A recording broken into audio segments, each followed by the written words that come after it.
Assalamualaikum everybody, my name is Dr. Hamda Saqib and today we'll be discussing lecture number 15 of Behavioral Sciences.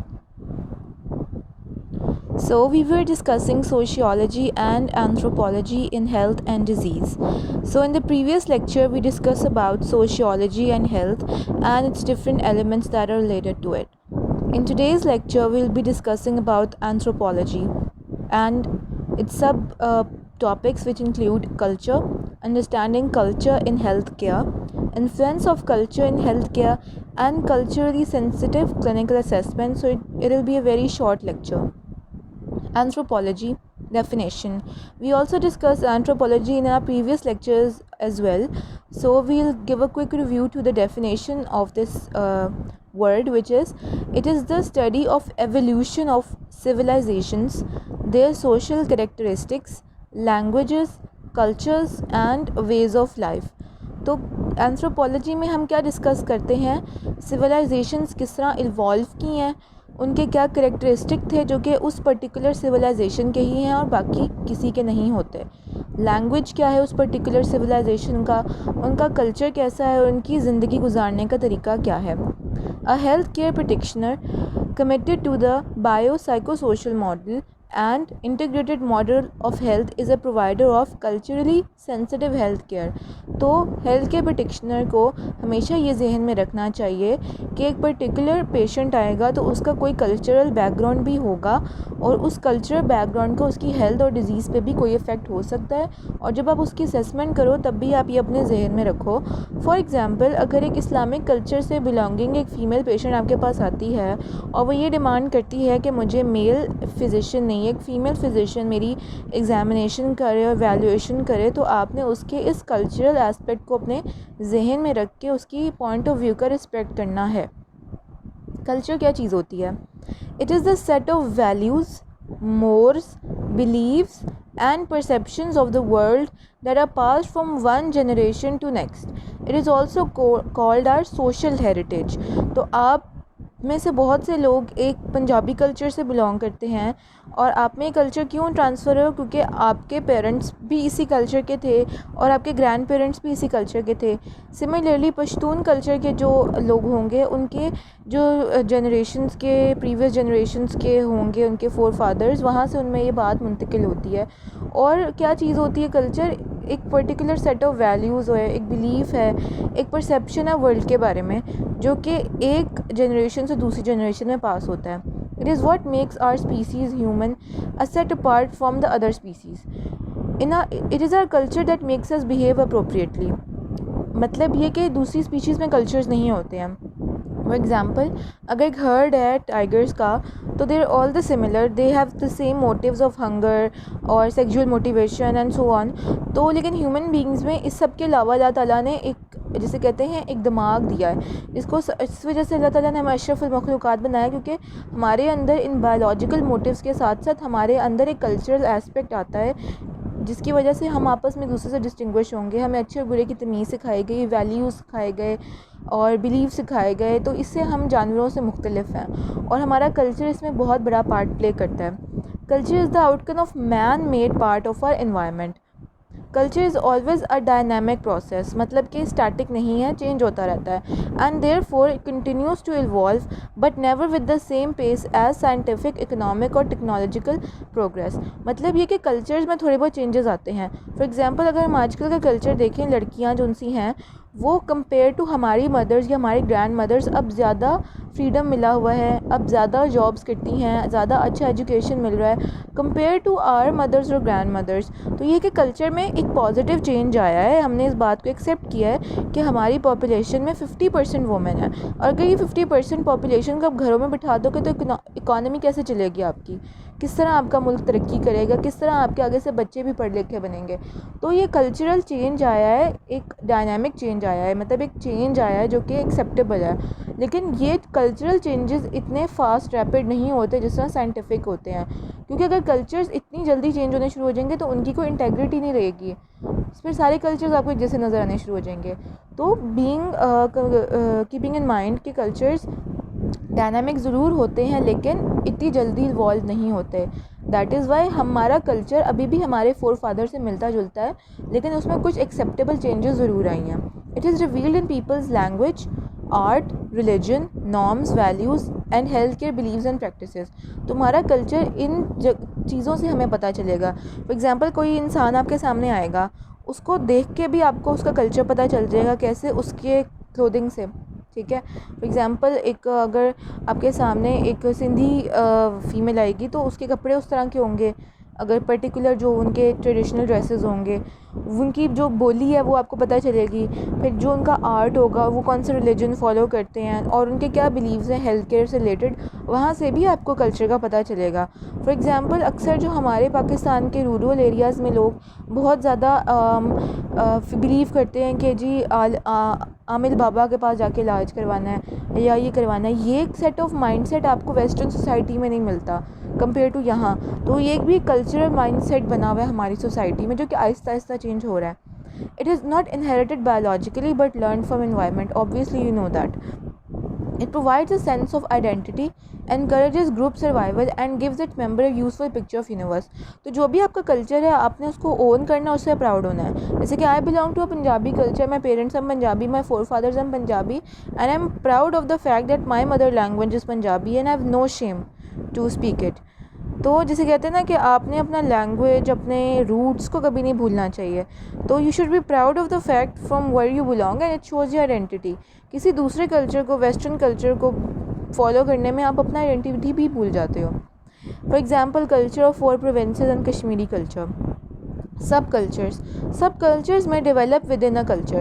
Subcultures are the distinctive set of standards and behaviors by which a group within a larger group of the society operates. For example, the language, learned behavior pattern and shared view of world that prevails in hospitals, operation theatres, psychiatry wards and medical colleges. तो मतलब वो ये कहने की कोशिश करते हैं कि हमारे जो वर्ल्ड के अंदर ये देखा जाता है कि हॉस्पिटल्स के बारे में कैसा लोग राय रखते हैं, ऑपरेटिंग थिएटर्स के बारे में, साइकेट्री वार्ड्स के बारे में और मेडिकल कॉलेजेस के बारे में. तो आप ये देखते हो कि हर, जैसे कहते हैं ना, व्यू पॉइंट के अंदर एक डिफरेंट पॉइंट प्रिवेल कर रहा होता है. इसकी एग्जांपल मैं आपको इस आसान तरीके में ऐसे देती हूँ कि अगर आप जब मेडिकल कॉलेज के अंदर हो, जैसे आप इस वक्त बच्चे हो ना, आपका अभी जो थिंकिंग है ना वो थोड़ी डिफरेंट है, क्योंकि आप अभी तक प्रैक्टिकल लाइफ में नहीं गए हो. आप अभी इजी लाइफ में हो, आपको अभी नहीं पता कि रियल लाइफ कैसी है. तो being in a college, in a university, you have a different mindset, although we all belong to the same culture which is the field of medicine. अब एक फील्ड को भी कल्चर के तौर पे ले सकते हैं ना, कि मेडिकल कल्चर है तो हम भी एक फील्ड में प्रेजेंट है. लेकिन चूंकि अभी आप मेडिकल कॉलेज में या आप एक यूनिवर्सिटी में प्रेजेंट हो ना इस वक्त, तो आपका माइंड अभी पॉइंट ऑफ व्यू वो नहीं होगा जो एक हॉस्पिटल में काम करते हुए बंदे का होगा, क्योंकि वो प्रैक्टिकल लाइफ से डील कर रहा है. आप हो सकता है उस तरह नहीं सोचते पेशेंट के बारे में जिस तरह वो सोचता है. क्यों? पहली बात वो उसकी जॉब है, दूसरी बात वो रिस्पॉन्सिबल है क्योंकि उस पर लीगल एक्शन हो सकता है. आप पे नहीं हो सकता क्योंकि आप अभी तक लीगली उस पेशेंट का ख्याल रखने में आप ओब्लाइज नहीं हो, और प्लस आप जो उनसे अभी लर्निंग फेज़ में हो. सिमिलरली ऑपरेटिंग थिएटर्स में या साइकेट्री वार्ड्स के अंदर जो लोग होंगे उन सब का डिफरेंट माइंडसेट होगा towards an approach, because you belong to a similar field. आपका एक कल्चर है, लेकिन जब आप डिफरेंट सेक्ट्स में डिवाइड हो जाओगे तो आपका अप्रोच डिफरेंट होगा. तो आई होप आप लोगों को अंडरस्टैंड कर पा रहे हो जो मैं कहने की कोशिश कर रही हूँ. अगर नॉर्मल कल्चर की बात करें तो फॉर एग्जांपल पंजाब के कल्चर के अंदर लाहौर के लोगों का वैल्यूज़ या थिंकिंग या लैंग्वेज या बोलने का, इवन पंजाबी का तरीका भी डिफरेंट होगा डिफरेंट सिटीज़ में. फैसलाबाद के लोग डिफरेंट तरीके के पंजाबी बोलते हैं, सियालकोट के लोग डिफरेंट तरीके की पंजाबी बोलते हैं, साहिवाल के लोग डिफरेंट तरीके की पंजाबी बोलते हैं. बोलते तो पंजाबी है ना, लेकिन थोड़े से चेंजेस के साथ. तो इसी तरह कल्चर्स में सब कल्चर्स बन जाते हैं. Most people believe that their culture superior to all. Obviously सबको ही पता है कि आप, लगता है आपको कि आपका कल्चर बेस्ट है. This can be addressed by understanding the following. Number 1, the easiest response to a trans cultural conflict is to behave as if it doesn't exist. तो अगर आप किसी ट्रांस कल्चरल कॉन्फ्लिक्ट को अवॉइड करना चाहते हो तो पहली बात आप इस बात में बिलीव करो कि ट्रांस कल्चरल कॉन्फ्लिक्ट कोई चीज़ नहीं होती. आपका कल्चर आपके पास है, मेरा कल्चर मेरा है, और हम एक दूसरे के कल्चर्स की रिस्पेक्ट करते हैं. Every individual is expected to behave according to unwritten ethnic customs. For example, even if कोई भी कस्टम एथनिक कस्टम रिटन नहीं है। आपको ये बात पता होनी चाहिए कि आपने लोग आपसे एक्सपेक्ट करते हैं कि आप अच्छे तरीके से बिहेव करो। आप सलाम से शुरू करते हो, बात है, पे एक दूसरे की रिस्पेक्ट करते हो, एक दूसरे की जिसे कहते हैं you take care of each other, you respect each other's parents, you respect each other's cultures and you talk to each other politely. तो ये ऐसी बातें हैं जो कि कहीं लिखी नहीं है, ये बात आपके पेरेंट्स आपको सिखाते हैं और आपने इसी तरह बिहेव करना है एक दूसरे के साथ। And one can mistakes in the trans culture conflict but one should readily accept and acknowledge them and learn to never repeat. For example, अगर आपने मजाक में अपने किसी सदर्न पंजाब के किसी दोस्त के ऊपर एक जुगत लगा दिया, तो आपने ये बात सोचनी ज़रूर है कि मेरे से गलती हो गई थी और मुझे आइंदा ये बात रिपीट नहीं करनी। तो ये वो तरीके हैं जिस तरह आप अवॉइड कर सकते हो किसी भी ट्रांस कल्चरल कॉन्फ्लिक्ट को। Understanding culture in health care, beliefs, values, norms, mores, folkways and laws form the fabric of society. अब हम इनकी डेफिनेशन भी पढ़ेंगे ईच वर्ड की। They are the basis for social control and the dos and don'ts of the culture. Beliefs क्या चीज़ होती है?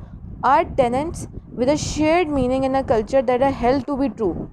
मतलब वो एलिमेंट्स हैं, एलिमेंट्स का, टेनेंट्स का मतलब एलिमेंट्स, जिनका एक कल्चर में एक शेयर्ड मीनिंग है और इसको सच्चा माना जाता है। बिलीव का मतलब क्या है कि आप ऐसी चीज़ में बिलीव करते हो जो कि ट्रू है, ठीक है। तो हम क्या मानते हैं? अल्लाह एक है। हम मुस्लिम जो हैं, ये हमारा बिलीफ है। तो हमारे कल्चर के अंदर एक शेयर्ड एलिमेंट है, चाहे कि आप किसी भी सब कल्चर से बिलोंग करते हो, हमारे कल्चर के अंदर एक शेयर्ड एलिमेंट है कि हम इस चीज़ में बिलीव करेंगे, ये बात सच्ची है कि अल्लाह एक है, ठीक है। For example, in most Islamic culture benevolent role of God in the healing process is an establish belief, कि हम मानते हैं इस बात को कि अल्लाह एक है और अल्लाह ही हमारा खालिक है और अल्लाह ही हमारा सोल हीलर है, ठीक है। ये हमारा बिलीफ है। Therefore, this is reflected in all doctor-patient interaction, which ends up with a mutual prayer that अल्लाह ही सेहत देगा, अल्लाह ने बेहतर चाहा तो होगा, हम कोशिश कर रहे हैं, बाकी सब अल्लाह के हाथ में। क्या है? ये हमारा बिलीफ है, ठीक है। वैल्यूज़ क्या चीज़ होती हैं? Values are those aspects of a culture that are held in high regard and they are desirable. तो वैल्यूज़ क्या चीज़ होती हैं? कि हमारे कल्चर का वो एस्पेक्ट है जिनको हम बहुत ज़्यादा इज़्ज़त देते हैं और जो कि बहुत डिज़ायरेबल होती है हमारी सोसाइटी में। मतलब अगर आप ये चीज़ नहीं भी करोगे तो आपको इसकी कोई सज़ा नहीं मिलेगी, लेकिन अगर आप ये चीज़ कर लेते हो तो आपका सोसाइटी में बहुत एक हाई स्टैंडिंग करेक्टर होगा और लोग आपकी इज़्ज़त करेंगे और कहेंगे कि बहुत अच्छे वैल्यूज़ का बंदा है। For example, a doctor is never commercial and business like in is dealing with patients. तो हम कहते हैं ना कि फ़लाना डॉक्टर बड़ा अच्छा है, वो पैसों की फ़िक्र नहीं करता। अगर कोई मरीज़ उसके पास गरीब भी चला जाता है ना तो उसका मुफ्त में इलाज कर देता है। क्या मतलब? उस डॉक्टर के वैल्यूज़ बड़े अच्छे हैं। और अगर वो ऐसा ना भी करे तो उससे कोई फ़र्क नहीं पड़ेगा, बिकॉज़ डॉक्टर का फ़ीस लेना किसी भी मरीज़ से बेशक ज़्यादा या कम वो उसकी मर्ज़ी है, लेकिन अगर वो ऐसा किसी गरीब पेशेंट के लिए एक्सेप्शन कर देता है तो वो उसके अच्छे वैल्यूज़ की अक्कासी करेगा, ठीक है। तो ये एक वैल्यू है। Similarly, elders always know better, ये हमारी सोसाइटी का वैल्यू है कि हम अपने बड़ों बुज़ुर्गों की बात मानते हैं, उनकी बात को अप्रिशिएट करते हैं, रिस्पेक्ट करते हैं।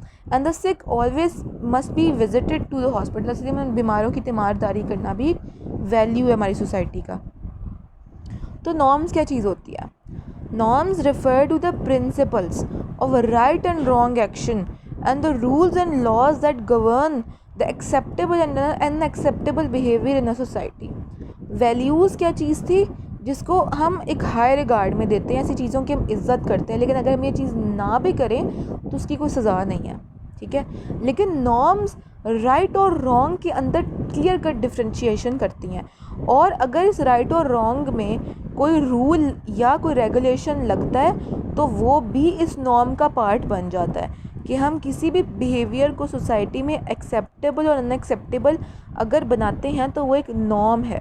फॉर एग्ज़ाम्पल, डोमेस्टिक वायलेंस को हम कहते हैं कि ये बात गलत है, तो ये नॉर्म के अंदर आता है, और उसके ऊपर जो रूल और रेगुलेशन लगेगा वो भी नॉर्म का हिस्सा होगा।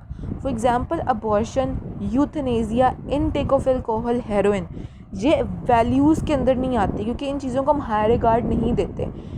वैल्यूज़ है आपका वो चीज़ें जिनको हम लोग हाई रिगार्ड में, डिज़ायरेबल में लेके आते हैं, इज़्ज़त के मामले में लेके आते हैं, किसी को इज़्ज़त देना, एक अच्छा सलूक करना। नॉर्म्स वो चीज़ें होती हैं जिनमें हम डिफ्रेंशिएट करते हैं कि अच्छी बात क्या है आपकी सोसाइटी में और बुरी बात क्या है।